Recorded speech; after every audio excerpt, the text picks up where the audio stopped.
What you're looking at here is the Samsung Galaxy Note 20 Ultra, and this phone is a flex. I think it's safe to say anyone buying this phone is not buying it for a small, pocket-friendly, practical phone.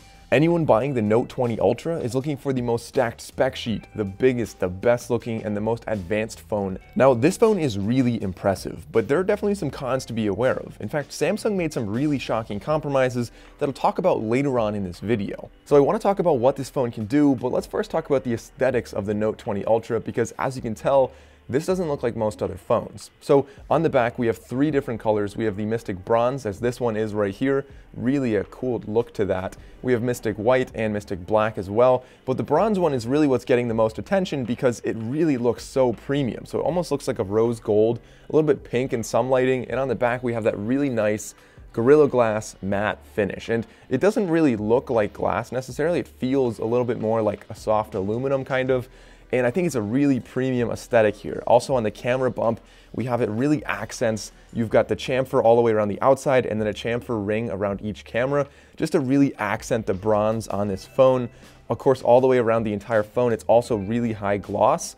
So it just overall looks really nice. Of course, on the front end, we have the 6.9-inch, 120 Hertz Quad HD display with a really tiny hole punch camera on the top and almost no bezels at all. So the really nice sharp corners that we're used to seeing on a Note, and you have the water flow edge on either side. So overall, the aesthetic of this is really, really premium. This is definitely the most premium phone I've ever seen, probably the best looking phone as well. And then of course on the bottom, we have the matching bronze S Pen, which looks really good and ties everything together. Now, I want to talk about, let's just do a physical tour of this device to show you guys what we're working with and what is actually on this phone. And I want to start off on the back with the camera bump, which is more like a camera mountain because this is absolutely huge due to the periscope on the bottom. So the bottom camera right there is a 12 megapixel telephoto lens, and it zooms in really far. You can zoom in up to 50 times thanks to the periscope, and I'll test that out later on in the video. Then above that, we have the 108 megapixel wide angle lens, and above that, the 12 megapixel ultra wide angle lens. Now, the three cameras are an excellent camera set. I'll talk about those later on. On the right of those, we have our flash, of course, and they replaced the depth camera now with instead a laser autofocus, which should fix the focus hunting we saw on the S20 Ultra. You'll notice on the bottom right, there's a void there because there's a periscope down there, and that means we don't have a microphone on the back of this, which is something that I would like to see a microphone, but we'll test out the audio quality on a video using the top and bottom microphones. But this also has a really cool feature where you can use Bluetooth microphones as well. On the top of this phone, we have our SIM tray, which also has expandable storage up to 1 terabyte. We have our microphone to the right, and on the bottom of this phone, we have the second microphone, the USB Type-C, no headphone jack. We have a speaker, and of course we have the upgraded S Pen. And I'll talk about the S Pen as well later on in the video. On the back of this phone, something I forgot to mention, this has reverse wireless charging and wireless charging as we expected. And of course on the front, how could we forget the massive, massive display? 6.9 inches, 120 Hertz, but just like the S series, you cannot use 120 Hertz at the same time as the Quad HD display. And on top of that, it's not always 120 Hertz. Now it's adaptive. So sometimes it's 120, sometimes it dials that back to save some battery life. On the top, we have our really tiny hole punch camera, 10 megapixel selfie camera. Oh, and also the ultrasonic fingerprint sensor. I think it's in the perfect location under the screen. So when I hold the phone, if I just put my thumb over there, it signs in perfectly every single time. And I find that it's not too low, it's not too high. It's just a really natural spot for that. So getting into some of the little nuances when using this phone, the first thing is the camera bump on the back is definitely really, really big. I find that when I'm using it, I almost like hold my finger there to kind of like prop it up. It almost works like kind of like a pop socket because the phone is so big that holding it like this, I can kind of use that to hold the phone up a little bit. When you're setting it on a table, it does have really, really, really severe camera wobble. So if you're setting it down, it'll just rock back and forth.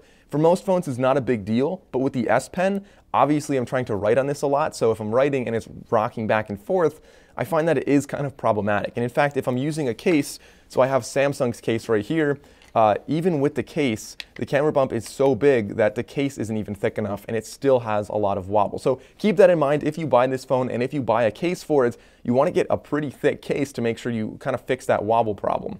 And while we're on the topic of accessories, this phone I found is excellent when you're driving. So the massive display just makes it so easy when you're trying to navigate or just see anything on your phone. So it's not distracting, it's just really nice and big right there.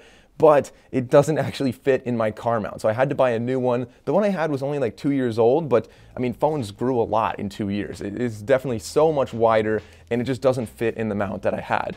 Also, when moving this phone, they move things around a little bit. So compared to the Note 10, the buttons are now on the right side, which matches everything else Samsung has been releasing this year.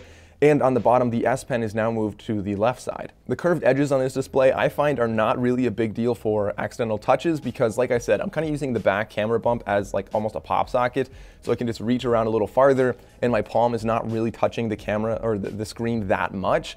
But if you have a problem with that, there are some apps out there to desensitize that outer quarter inch of the screen or something like that. Also, the haptics on this phone I found were absolutely just really excellent. Okay, so now getting into the cameras, obviously a highlight of this phone being that when you look at the profile, it takes up roughly 1/3 of the thickness of the phone. So starting with the rear primary lens, you can see that it's a really saturated photo. This is pretty common for Samsung photos to be like this, but the sharpness looks pretty good, the white balance looked really good overall, the exposure looked good. The camera honestly just takes really good photos. Here the high dynamic range did a great job of capturing the cloud and the trees, and then 108 megapixel mode right here. It cuts out a lot of the saturation, but still looks really sharp. Now the skin tones looked okay on the back, but when you go to portrait mode or live focus mode, they looked significantly better. I thought this looked really, really good, and it's a little bit more zoomed in, so you have to move back to take the shot. Unfortunately, this selfie lens was not the same story. Skin tones were really washed out, and portrait mode with the selfie camera also didn't really look good either.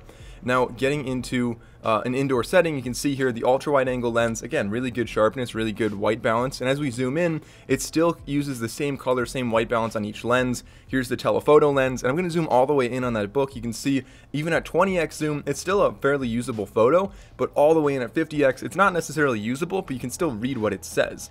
And then when I went into single take mode, I found that it had a weird issue occasionally when there was nothing moving, that it was doing some focus hunting, as you can see right here. Alright guys, this is selfie mode video right now, 4K, and as you can see, I think it's really saturated. Overall, it looks pretty good. Skin tones are a little bit washed out, but if I flip it up, you'll see that it adjusts really well with the high dynamic range for the sky, and then again, coming back down to my face. I know this is the rear-facing camera, the primary shooter, and as you can see, we have this guy right here sneaking up on my camera. So let's see if we can zoom in and see him a little closer. Right there, the mic zooms in as well, and you see finally it focused. That looks really sharp to me. That is the optical or the hybrid zoom. And then if we go back out to the ultra wide, it looks pretty good, really stable, especially with the ultra wide. And as you zoom in, it's pretty seamless, honestly. You can see we zoom right in there. I'd say overall that looks pretty good. But again, comment down below. Let me know what you guys think of this. It does take a second until it actually focuses. Another really cool feature is the Pro Video mode, which allows you to not only customize the white balance and the aperture and stuff like that, but you can also change the audio input. So right here I'm using the Galaxy Buds Live, and so I can move all over the place, and these are my microphone, so you don't have to worry about getting quieter when you're farther away. Now you'll see that super steady mode looks really good for basic walking shots, but if you start to push it, like for example, if I start running, it gets really hard to look at. Hey guys, a quick aside, this is actually the most different I've ever seen two Note phones released side by side, so I will be comparing them and reviewing the Note 20 regular in the next couple days, so if you want to see that, consider subscribing and click the bell icon so you don't miss that video. So when it comes to the S Pen, I can make an entire video on just this feature. It's really the reason a lot of people are buying Notes in general.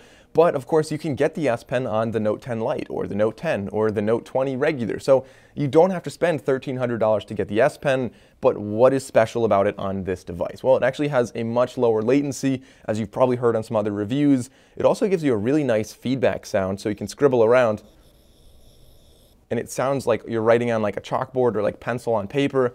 And so it gives you a really nice experience. Now I found that the lag on this being so low feels good for continuous lines, but if you're just doing some quick little scribbles here and there, it can't use the predictive algorithm as much, so the lag is definitely a little bit larger if you're just doing some quick little, like a dashed line, for example. The internals of this phone are absolutely stacked. We have plenty of storage, plenty of RAM, a Snapdragon 865 Plus processor, so really everything you could want with that. It also has UWB technology for digital keys, finding devices, nearby share. We've got spatial awareness sharing, so that's like AirDrop essentially. So this phone so far is absolutely stacked, but there are a few things that I noticed that Samsung kind of cut out. They cut the corners in a few areas, and maybe they thought people wouldn't notice, but these are things that you probably want to know before you buy it. So first of all, the one thing that bothered me right out of the box is that this phone doesn't have a screen protector already on it. So I understand it's really tough, strong glass, but like the S lineup and all the other phones they've been releasing, they come with a screen protector already, placed on there, which is really nice. So I don't have to sit here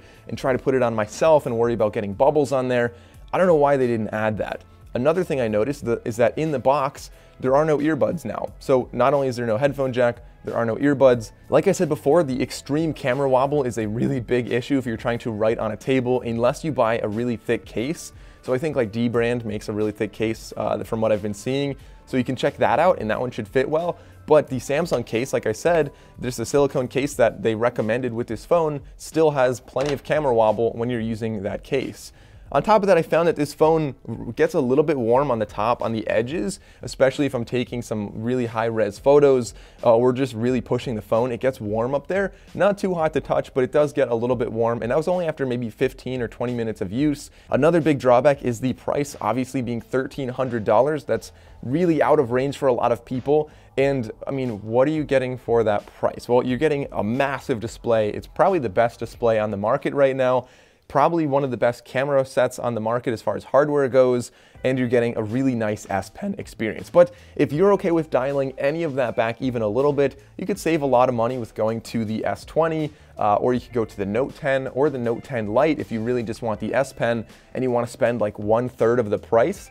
The Note 10 Lite is not necessarily a bad option. So guys, in conclusion, this phone is absolutely stacked with hardware. I think that this is probably one of the best built phones I've seen, which is a really nice aesthetic to it, really nice display, really nice S Pen, giant camera bump on the back. Not a big fan of how thick that is, but it gives you a really powerful array of cameras. And so who is actually going to be buying this phone? Well, I think there's a couple categories of people that would buy it.